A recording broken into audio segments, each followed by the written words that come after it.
اعوذ باللہ من الشیطان الرجیم بسم اللہ الرحمن الرحیم سبحان اللہ والحمد للہ ولا الہ الا اللہ واللہ اکبر اللہم صلی علی محمد وعلی آل محمد یا ارحم الراحمین یا ارحم الراحمین اہدنا الصراط المستقیم صراط الذین انعمت علیہم غیر المغضوب علیہم ولا الضالین آمین۔ اے اللہ میں سیدھے رستے پہ چلا، وہ رستہ جن پر تو نے انعام بخشا، نہ کہ وہ رستہ جس پر تو غضبناک ہوا، اور الحمدللہ ہم اس رستے پر چلنے کے لیے گامزن ہیں اور کوشاں ہیں۔ اللہ ہمیں استقامت بخشے، آمین ثم آمین۔ جی تو آج میں بیسیکلی جو میرا ٹاپک ہے وہ ہے حضرت لقمان علیہ السلام کی اپنی اولاد کو نصیحت، کہ حضرت لقمان علیہ السلام کون تھے۔ حضرت لقمان علیہ السلام آیا کوئی پیغمبر تھے؟ کیا کوئی ولی اللہ تھے؟ نہیں، ہرگز نہیں، صرف وہ ایک مومن انسان تھے، کیونکہ روایت میں کسی بھی مسلم، بخاری، ترمذی کسی حدیث کی کتاب میں حضرت لقمان علیہ السلام کے بارے میں ذکر نہیں ہے کہ وہ آیا کوئی پیغمبر تھے۔ تو اسی پوائنٹ کے لحاظ سے ہم دیکھنا چاہتے ہیں کہ حضرت لقمان علیہ السلام صرف ایک نیک انسان تھے جس نے اپنے اولاد کو نصیحت کی، یعنی کہ اپنے بیٹے کو نصیحت کی، اور وہ نصیحت اس طرح اور اس انداز سے کی کہ حضرت اللہ تعالیٰ کو وہ انداز بہت ہی پسند آیا۔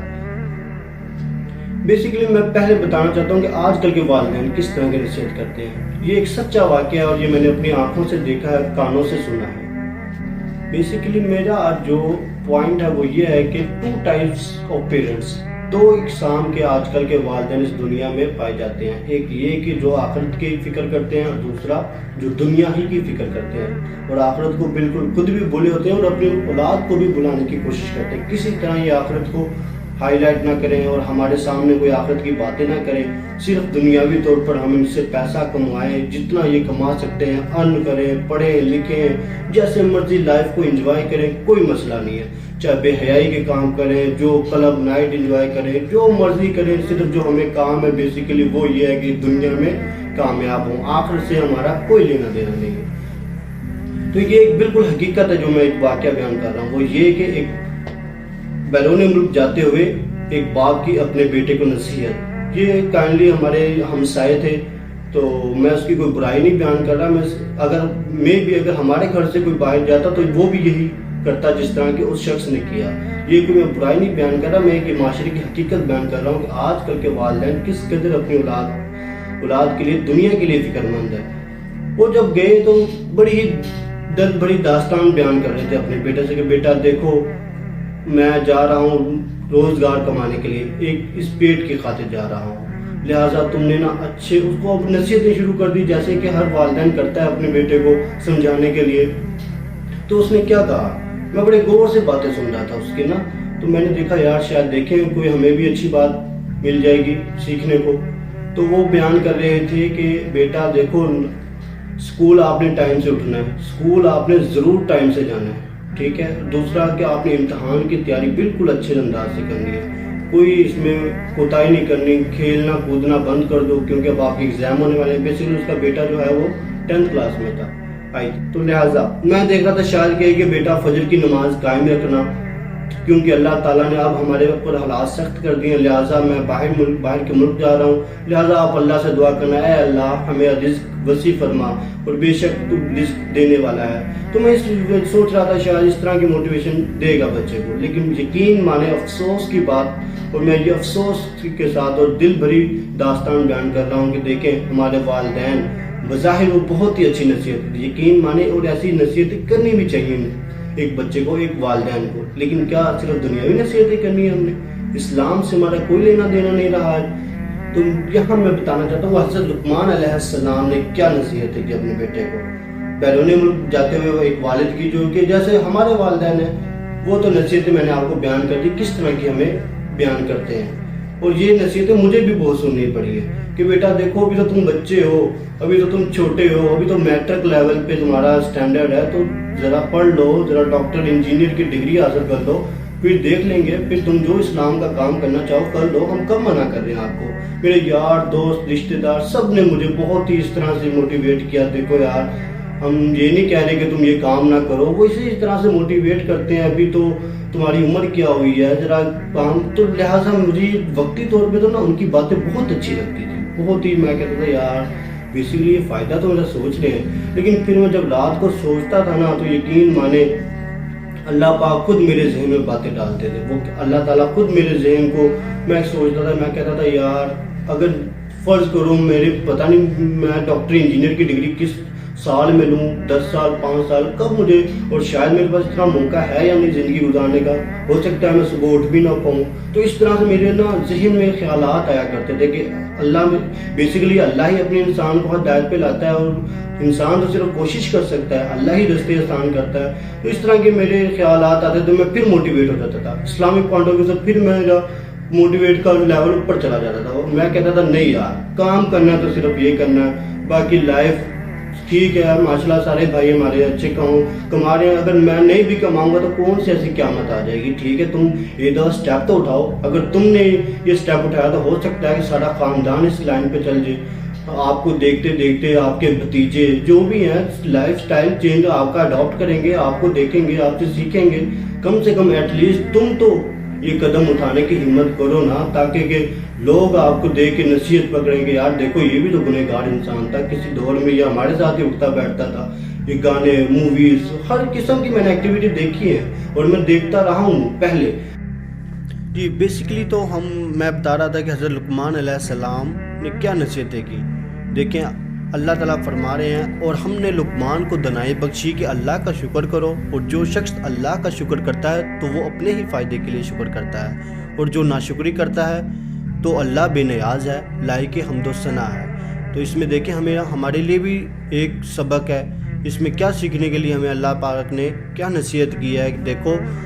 اگر تم لوگ شکر ادا کر نہیں کرو گے, مثلا کوئی انسان غریب ہے, پیسہ نہیں ہے یا دولت نہیں ہے یا اولاد نہیں ہے, کوئی بھی کسی بھی پوائنٹ آف ویو سے اگر کوئی شخص پریشان ہے, تو کیا اس پریشانی کو لے کر ہم راتوں کو نہ سوئیں؟ کیا اس پریشانی کو لے کر ہم ہر وقت سٹریس ڈپریشن کا شکار ہو جائیں کہ یار دیکھو فلانے کے پاس یہ ہے, فلانے کے پاس یہ ہے؟ کیوں ہم لوگ یہ نہیں سوچتے کہ یار دیکھو میرے سے بھی تو نیچے لوگ ہیں. مثلا اگر ہمارے پاس اللہ نے آج 2 بازو, ہاتھ, صحت, ہر چیز دی ہے, تو دیکھو جاؤ بازاروں میں جاؤ, کیسے کیسے لوگ ملیں گے جن کے پاس بیچاروں کے پاس نہ بازو ہوں گی, کسی کے پاس آنکھوں کی بینائی نہیں ہوگی. تو کیا تم نے کبھی شکر ادا کیا اپنے اللہ کا کہ دیکھو اے اللہ میں تیرا شکر ادا کرتا ہوں, آپ نے مجھے صحت والی زندگی دی اور یہ ہاتھ پاؤں سلامت دیے, یا اللہ تیرا میں لاکھ شکر ادا کرتا ہوں. بے شک میرے پاس پیسہ نہیں ہے, اس میں تیری ہی بہتری ہے, اگر میرے پاس پیسہ ہوتا ہو سکتا ہے کہ میں ظالم انسان بن جاتا. تو لہٰذا یہ دیکھیں یہ باتیں ہوتی ہیں سوچنے کی بیسیکلی. تو یہ سوچنے چاہیے ہمیں تاکہ ہم لوگ اپنی زندگی کو بدل سکیں, اور یہ اسی طرح سے ہم اپنی زندگی کو بدل پائیں گے. تو دوسرا پوائنٹ, دوسری نصیحت حضرت لقمان علیہ السلام اپنے بیٹے کو کیا کرتے ہیں, اور اس وقت کو یاد کرو جب لقمان نے اپنے بیٹے کو نصیحت کرتے ہوئے کہا کہ بیٹا اللہ کے ساتھ شرک نہ کرنا, شرک تو بڑا بھاری ظلم ہے. یہ بیسیکلی پہلی نصیحت تھی جو کہ اللہ آپ صلی اللہ علیہ وسلم کو فرما رہے ہیں کہ دیکھو اس وقت کو یاد کرو, لقمان علیہ السلام کے وقت کو یاد کرو جب حضرت لقمان نے اپنے بیٹے کو نصیحت کی تھی. اور حضرت لقمان کا آپ سٹینڈرڈ لیول چیک کریں, سوچ, نظریے, فکر مندی کا, کیا سب سے بہترین جو نصیحت دینی چاہیے تھی اس دنیا میں وہ اس نے شرک کے بارے میں دی کہ اللہ کے ساتھ میرے بیٹے کسی کو شریک نہ کرنا, کیونکہ شرک کرنا سب سے بڑا بھاری ظلم ہے. دیکھیں آپ دیکھیں اللہ تعالیٰ فرماتے ہیں کہ میں ہر گناہ کو معاف کر دوں گا, ہر انسان کے ہر خطا کو درگزر کر دوں گا, لیکن ایک خطا ایک گناہ جو کہ میں کبھی بھی معاف نہیں کروں گا, چاہے اس کے لیے آپ صلی اللہ علیہ وآلہ وسلم ہی کیوں نہ کسی شخص کے لیے دعا کرے, یہاں تک کہ حضور پاک صلی اللہ علیہ وسلم کی بھی دعا کو قبول نہیں فرمائیں گے اس بارے میں. اللہ تعالیٰ نے اس قدر کریٹیکل معاملہ رکھا ہے اپنے لیے. تو یہ بہت ہی کریٹیکل ایشو ہے جو کہ ہمارے بچوں کو آج نہیں پتہ. آج ہم پیروں فقیروں درباروں اور ادھر ادھر ٹکرے مارتے پھرتے ہیں کہ مجھے کوئی اولاد دے دے, کوئی مجھے جاب ڈھونڈ دے, میں فلانے کا فلانا نذرانہ دے دوں, میں کوئی کالے قسم کا بکرا ڈھونڈ کے ذبح کر دوں, یا اس طرح کا جو بھی آج ہمارے بیچارے ان پڑھ جاہل لوگوں میں جو بنے ہوئے کنسیپٹ وہ بیسیکلی اسی کو ترجیح دیتے ہیں. اور بیسیکلی یہ ایک شرک ہے, یہ شرک کی ایک قسم ہے. یہ شرک ہمیں وہ شرک ہے جو ہمیں نظر نہیں آتا, ہم اس کو ایک عبادت سمجھ بیٹھے ہیں. تو لہٰذا اس چیز پہ ہمیں بہت ہی غور کرنا پڑے گا اور اپنے بچوں کو سمجھانا پڑے گا کہ بیٹا شرک اللہ کو بہت ہی ناپسندیدہ گناہ ہے جو کہ ہرگز معاف نہیں ہوگا. تیسری نصیحت کیا کرتے ہیں، اور ہم نے انسان کو جیسے اس کی ماں نے تکلیف پہ تکلیف سہ کر پیٹ میں اٹھائے رکھتی ہے، پھر اس کو دودھ پلاتی ہے اور آخر کار 2 برس میں اس کا دودھ چھڑوا دیتی ہے۔ یعنی اللہ تعالیٰ فرما رہے ہیں کہ جو ماں تکلیف سہتی ہے انسان کی 2 سال جو تکلیف سہتی ہے، بچے کو پیٹ میں اٹھائے پھرتی ہے، وزن ہوتا ہے اور پھر بہت سی تکلیفیں ہوتی ہیں، اندرونی تکلیفیں ہوتی ہیں انسان کو، ایک ماں کو، جو کہ بہت ہی دردناک اور یہاں تک ہوتی ہیں کہ کبھی کبھی تو ماں اپنی جان کی بازی ہار جاتی ہے اس تکلیف کو برداشت کرتے کرتے۔ آپ دیکھیں اپنی ماں کی خدمت کیا کریں، اللہ کے بندوں، یہ موقع پھر نہیں آئے گا۔ اگر ماں گزر گئی تو کیا فائدہ ہے ایسی زندگی کا؟ جن کی ماں حیات ہے، میں اللہ سے دعا کرتا ہوں کہ یا اللہ ان کی عمریں دراز کر اور ان کو نیک اور صالحین اولاد دے جو ان کی خدمت کرے اور ان کا حق ادا کر سکے۔ بیسیکلی حق ادا نہیں ہوگا، چاہے ہم جتنی مرضی کوشش کر لیں، حق ادا نہیں کر سکتے، لیکن یا اللہ کم سے کم ہمیں حق ادا کرنے کی کوشش نصیب فرما۔ اور میں نے تاکید کی کہ میرا بھی شکر ادا کرو اور اپنے ماں باپ کا بھی، کہ تم کو میری ہی طرف لوٹ کر آنا ہے۔ اللہ فرما رہے ہیں کہ میں نے مسلمانوں یعنی انسانوں کو یہ تاکید کیا ہے کہ اپنے والدین کے ساتھ صلہ رحمی کرو، اپنے والدین کی ہر بات کو مانو، ٹھیک ہے۔ اور پھر کیا فرما رہے ہیں کہ بے شک تم لوگوں نے میری بات ماں باپ کے اوپر ہو رہی تھی کہ ماں باپ کے ساتھ صلہ رحمی کریں، نیک کام کریں، ان کے ساتھ ہر بات کو مانیں۔ اللہ تعالیٰ یہ قرآن میں حکم دے رہے ہیں، کیونکہ بے شک ماں کے قدموں کے نیچے جنت اللہ تعالیٰ نے رکھی ہے، تو ظاہری بات ہے جنت رکھی ہے، تو یہ کوئی ایسے تو نہیں مل جانی کہ ہم ہر بات کو نہ مانیں یا کوئی نافرمانی کریں اپنے والدین کی۔ تو ظاہری اس کے لیے تو ہمیں محنت کرنی پڑے گی، ماں باپ کا ہر حکم ماننا پڑے گا۔ تو دیکھیں میں یہاں بیسک پوائنٹ جو میں بتانا چاہتا ہوں وہ یہ تھا کہ اللہ تعالیٰ نے وہ کون سا حکم دیا، وہ کس بات پہ حکم دیا ہے، کہ اللہ تعالیٰ خود قرآن میں بیان کر رہے ہیں کہ اپنے ماں باپ کی نافرمانی کرو، کس بات پہ کہا ہے؟ سوچنے کی بات یہ ہے، کیوں ہمیں یہ کا حکم دیا ہے ماں باپ کی نافرمانی کرو۔ دیکھیں میں قرآن پاک کی آیت ہے، اور وہ اگر تم پر زور ڈالیں کہ کسی ایسی چیز کو شریک کریں جس کا تجھ کو بالکل علم نہ ہو تو ان کا کہا نہ ماننا۔ یعنی کہ اللہ تعالیٰ فرما رہے ہیں اگر کوئی ماں باپ تمہیں یہ کہے کہ دیکھو فلاں چیز ہے وہ بہت فائدہ مند ہے، وہ جو انسان ہے یا وہ کوئی نیک انسان، جو کوئی بھی شخص ہے یا کوئی پتھر ہے، جس طرح آج ہندوستان میں ہندو لوگ اگر ہیں تو وہ بھی انسان ہی، وہ پتھر کو پوجتے ہیں، تو دیکھیں آپ لوگ تو ان کے ماں باپ ہی اولاد کو قائل کرتے ہیں نا، دیکھو بیٹا یہ مورتی بڑی فائدہ مند ہے، اس کو ذرا پوج لو، یہ ہمیں اولاد دے گی، تمہیں اچھی جاب دے گی، کچھ اس طرح۔ اور آج کل اسی طرح کے کچھ نظریات، مایوسی کے ساتھ میں کہہ رہا ہوں یہ بات کہ افسوس اس بات کا ہے کہ مسلمانوں میں بھی یہ رائج ہو گئے ہیں۔ ہر شخص کہتا ہے کہ جی فلانے دربار پہ جائیں، وہ بہت ہی اولاد دے دیتا ہے، ہمیں اچھی نیک صالح اولاد اس نے دی ہے۔ دیکھیں اللہ تعالیٰ تو قرآن میں کہتا ہے بے شک ہر چیز پہ قادر میں ہوں۔ کون ہے جو اگر میں تمہیں نقصان پہنچانا چاہوں اور تمہیں کوئی بچا لے؟ اللہ تعالیٰ قرآن میں فرما رہا ہے کہ دنیا جہان کی چیزیں اگر اکٹھی ہو جائیں اور میں تمہیں نقصان پہنچانا چاہوں تو کوئی تمہیں اس نقصان سے بچا نہیں سکتا۔ تو یہ دیکھیں ہمیں یہ نظریات اور یہ باطل نظام سوچ اس کو توڑنا ہوگا تاکہ ہماری جنت ہمارے لیے آسان ہو اور جہنم سے ہم لوگ بچ۔ اس کے بعد حضرت لقمان علیہ السلام کیا نصیحت کرتے ہیں؟ ہاں دنیا کے کاموں میں ان کا اچھی طرح ساتھ دینا، اور جو شخص میری طرف رجوع لائے اس کے راستے پر چلنا، پھر تم کو میری طرف لوٹ کر آنا ہے۔ پھر اللہ تعالیٰ یہی وہ صلہ رحمی کا حکم دے رہے ہیں والدین کے ساتھ اللہ تعالیٰ۔ پھر حضرت لقمان علیہ السلام نے کیا فرمایا؟ بیٹا اگر کوئی عمل رائی کے دانے کے برابر چھوٹا ہو اور ہو بھی آسمان میں مخفی یا زمین کی تہہ میں چھپا ہوا تو اسے ہرگز ہلکا نہ لینا۔ تو ٹھیک یہ سوچ کر کہ یہ تو نیکی بہت چھوٹی ہے، لہٰذا میں یہ بعد میں کر لوں گا، یا اس کا کیا ثواب ملے گا، یہ چھوٹی سی نیکی ہے، اس کا تو اتنا اللہ تعالیٰ پتہ نہیں اس سے راضی ہوگا یا نہیں ہوگا۔ اس لحاظ سے ہم دیکھتے ہیں کہ اکثر ہمارے ارد و گرد نما میں کہ دیکھو بیٹا اگر کوئی چھوٹی سی بھی نیکی ہو، چاہے وہ رائی کے دانے کے برابر یا رائی کے دانے سے بھی چھوٹی ہو، رائی کے دانے کا برابر آپ لوگوں نے میرا خیال ہے دیکھا ہوگا، بالکل چھوٹا سا ہوتا ہے، بالکل چھوٹا سا۔ تو دیکھیں آپ لوگ اندازہ لگائیں حضرت لقمان علیہ السلام کی حکمت، اور اپنی اولاد کے لیے فکر مندی کا اندازہ لگائیں کہ اپنی اولاد اپنے بیٹے کے لیے کس قدر فکر مند تھے کہ کسی طرح ایک تو یہ میری بخشش کا ذریعہ بن جائے، آخرت میں یہ میری دلیل بن جائے، اور یہ مجھے بخشوا کے لے جائے کہ میں یہ نیک بنے گا۔ تو ظاہری سی بات ہے حضرت لقمان علیہ السلام کی بھی بخشش کا ذریعہ بننا تھا بیٹے نے کہ اللہ تعالیٰ سے وہ مقدمہ لڑے گا کہ اللہ میرے باپ نے میرے پہ بڑی محنت کی، اس نے مجھے نیک نصیحتیں کی اور میں نے اس پہ عمل کیا ہے، اللہ اگر میرے باپ سے کوئی غلطی کوتاہی ہوئی ہے تو اس کو درگزر فرما اور بخش دے ان کو۔ اس کے بعد حضرت لقمان علیہ السلام اپنے بیٹے کو کن چیزوں کی کن کام کرنا، کون سے وہ کام ہے جو آپ حضرت لقمان علیہ السلام اپنے بیٹے کو کرنے کا حکم دے رہے ہیں۔ نمبر 1، بیٹا نماز کی پابندی رکھنا اور لوگوں کو اچھے کام کرنے کا مشورہ دینا اور بری باتوں سے منع کرنا۔ یہاں ایک بہت ہی امپورٹنٹ پوائنٹ ہے جس کا میں ذکر کرنا چاہتا ہوں۔ یہ امپورٹنٹ پوائنٹ شرک کے لحاظ سے، شرک سے کے بعد مجھے سب سے بہتر جو پوائنٹ لگا وہ یہ پوائنٹ تھا۔ وہ یہ اس وجہ سے لگا کہ دیکھیں، وہ لوگوں کو اچھے کام کرنے کی ترغیب دینا، یعنی ان کو اچھے کام کرنے کا مشورہ دیتے رہنا اور بری باتوں سے منع کرتے رہنا۔ دیکھیں، ہم کوئی بھی نیکی کا کام کریں گے، یعنی اچھی باتیں کریں گے تو ظاہر سی بات ہے ہر شخص سننا پسند کرے گا، ان کو بیسیکلی پسند کرے گا۔ ہو سکتا ہے کہ وہ آپ کو نیکی کا حکم دیں گے تو اچھے وہ تمہارا ویلکم کریں، تمہیں خوش آمدید بھی کریں، اور ہو سکتا ہے کہ وہ تمہاری گردنوں میں ہار بھی پہنائیں کہ یہ بہت ہی، اور یہ بھی ہو سکتا ہے کہ وہ آپ کے نام کے نعرے بھی لگوائیں، پبلک میں لگوائیں، کسی بھی گیدرنگ میں لگوائیں کہ جی یہ بہت ہی نیک انسان ہے، یہ اس کے پاس بڑا علم ہے۔ تو یہ تو بات انسان کی سمجھ میں آتی ہے کسی نہ کسی لحاظ سے کہ نیکی کے حکم کریں، نیکی کی تلقین کرنے میں ہمیں کوئی رکاوٹ پیش نہیں آئے گی۔ اصل جو رکاوٹ آئے گی، جو دوسرا جو کہا حضرت لقمان علیہ السلام نے بتایا کہ بری باتوں سے منع کرنا، یہاں جو مشکلات درپیش آئیں گی،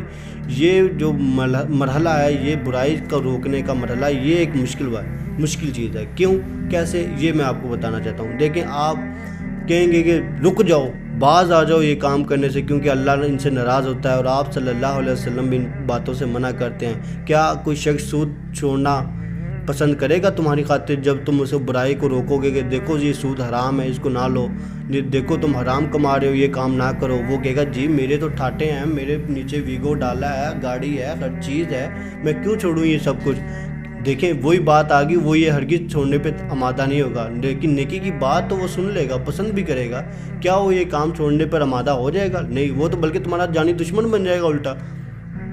وہ تو الٹا تمہیں تانے دے گا کہ یار یہ نیکی کے کام نہ کسی اور کو سنانا، مجھے نہ سناؤ، میرے گھر تو اچھا خاصا چل رہا ہے، ماشاءاللہ ہر چیز میرے پاس ہے، تو مجھے یہ نہ نصیحتیں کسی اور کو دینا۔ یہ بات ہے، کیونکہ آپ صلی اللہ علیہ وسلم نے فرمایا جب تم کوئی برائی دیکھو تو اس کو ہاتھ سے روکنے کی کوشش کرو، اور اگر تم یہ طاقت نہ رکھتے ہو تو اس کو دل میں ایٹ لیسٹ کم سے کم دل میں اس کو برا بھلا کہو۔ یہ ایمان کا سب سے کم ظرف اور کم درجہ ہے کہ تم دل میں برا مانو۔ اگر تمہارے پاس طاقت ہے، استقامت ہے، اقتدار ہے یا پاور ہے کسی بھی لحاظ سے، تم پہلی کوشش یہ کرو کہ اس کو کہو کہ نہیں بس اتنا ہی ہوگا، اب تمہیں یہ کام نہیں کرنے کی اجازت دیں گے، کیونکہ یہ ایک اسلامی ملک ہے اور اللہ کے قانون کا نافذ ہونا یہاں پہ لازم ہے۔ اس کے لیے ہمیں مشکلات آئیں گی، آپ کو ہو سکتا ہے ذہنی ٹارچر دیں، آپ کا معاشی بائیکاٹ کریں، اور یہاں تک ہو سکتا ہے کہ آپ کو اپنی جان بھی دینا پڑے، لہٰذا بڑی ہمت کے ساتھ یہ کام کرنا ہوگا۔ اس کے بعد حضرت لقمان علیہ السلام کیا نصیحت کرتے ہیں؟ اور بیٹا اپنی چال میں ذرا اعتدال کیے رکھنا، یعنی اپنی چال میں زیادہ نرمی کے ساتھ چلنا، زمین پہ اکڑ کے نہ چلنا۔ کہیں کہ کوئی تم غریب کو دیکھو اور تم نے جی اچھا کاٹن کا سوٹ پہنا ہوا ہے یا کوئی ویگو ڈالا ہے نیچے یا کوئی اچھی کار ہے تو تم جی گال پھلا کے چلو۔ اس میں یہ بھی آیا ہے کہ